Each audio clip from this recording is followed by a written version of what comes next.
नहमदुहु व नुसल्ली अला रसूलिहिल करीम। मौजूद सामीन व नाज़रीन, अस्सलामु अलैकुम व रहमतुल्लाहि व बरकातुहू। दोस्तों, अमलियात और वज़ाइफ की वीडियोज़ का हमारा सिलसिला शुरू है और उसी सिलसिले की एक और वीडियो आपकी खिदमत में लाए हैं। आज की वीडियो का उन्वान है कि जादू कब्रिस्तान के अंदर कैसे दफन किया जाता है और उस जादू का असर क्या होता है, उसकी अलामात क्या होती हैं और उसके ज़रिए बंदे को ख्वाब कैसे आते हैं और उसका इलाज क्या है। दोस्तों, जादू सिर्फ ज़रूरी नहीं है कि आपका जादू आपको पिलाया जाए। जादू की वारदात के तरीके बहुत सारे होते हैं। जादू आपको खिलाया भी जा सकता है, आपको पिलाया भी जा सकता है। जादू जो है ये रास्ते के अंदर आपके फेंका भी जा सकता है, यानी पानी वगैरह के ज़रिए या किसी भी तरीके से। जादू को दफन भी किया जा सकता है, जादू को दरख्तों के ऊपर लटकाया भी जा सकता है, जादू को पत्थरों के नीचे भी दबाया जा सकता है, कुएं वगैरह के अंदर भी फेंका जा सकता है और जादू को कब्रिस्तान के अंदर भी दफन किया जा सकता है। जो जादू कब्रिस्तान में दफन होता है तो उसके अक्सर तौर पर असरात ये पड़ते हैं कि इंसान सुस्त हो जाता है, लेटे रहने को दिल करता है, पड़ा रहे, सोया रहे, नींद करता रहे।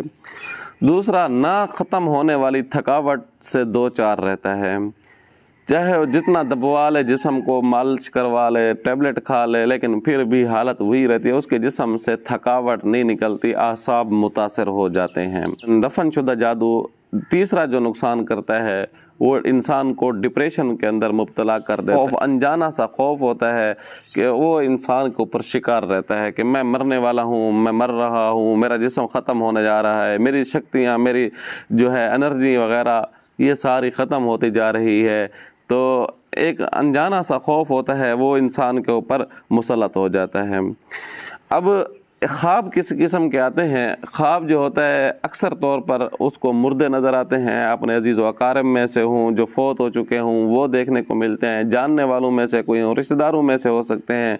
मुर्दों का देखना या ख्वाब के अंदर कब्रों का देखना, कब्रिस्तान का देखना, या तख्ते के ऊपर जिसको लिटाया जाता है गुस्ल के लिए उस तख्ते का देखना, या इस तरह खुशबुएँ वगैरह जो अमूमन अगरबत्तियाँ होती हैं या अर्क गुलाब होता है जो कब्रिस्तानों में चीज़ पे, मतलब कब्रिस्तान के रिलेटेड कोई भी चीज़ है वो उसको ख्वाब के अंदर देखना, ये भी उसकी अलामत हुआ करती है। अब चलते हैं इसके इलाज की तरफ। इलाज इसका ये है कि सूरत इनाम आयत नंबर 122 इसको 313 मरतबा पढ़ें। 313 मरतबा दम कर, अपने ऊपर भी दम करें, पानी के ऊपर दम करके पानी पिए भी सही, और पानी उसी पानी से गुस्ल भी करें और उसी पानी को घर में छिड़काव भी करें। और एक दफ़ा दोबारा सूरत इनाम की आयत नंबर 122 को 313 मरतबा पानी के ऊपर दम करें। या आपका मुल्क का जो भी करीबी कब्रिस्तान होता है, उसको अगर करीब में कोई कब्रिस्तान नहीं है तो कोई बात नहीं, आप सफ़र कर लें, उस कब्रिस्तान के अंदर जाकर उस पानी को बहा दें, पानी की बोतल को। इंशाअल्लाह सुम्मा इंशाअल्लाह आप इस थकावट से, इस डिप्रेशन से, इस सुस्ती से, इस लेटे रहने से और इन चीज़ों से आप का जो असर पड़ रहा है वो सारी ख़त्म हो जाएंगे असरात, और आपकी जिस्म और आपकी सेहत तवाना हो जाएगी। इंशाअल्लाह सुम्मा इंशाअल्लाह आप बेहतर हो जाएंगे। उम्मीद है आपको ये वीडियो अच्छी लगी होगी। आने वाली वीडियो तक के लिए इजाज़त दीजिएगा। अल्लाह हाफ़िज़।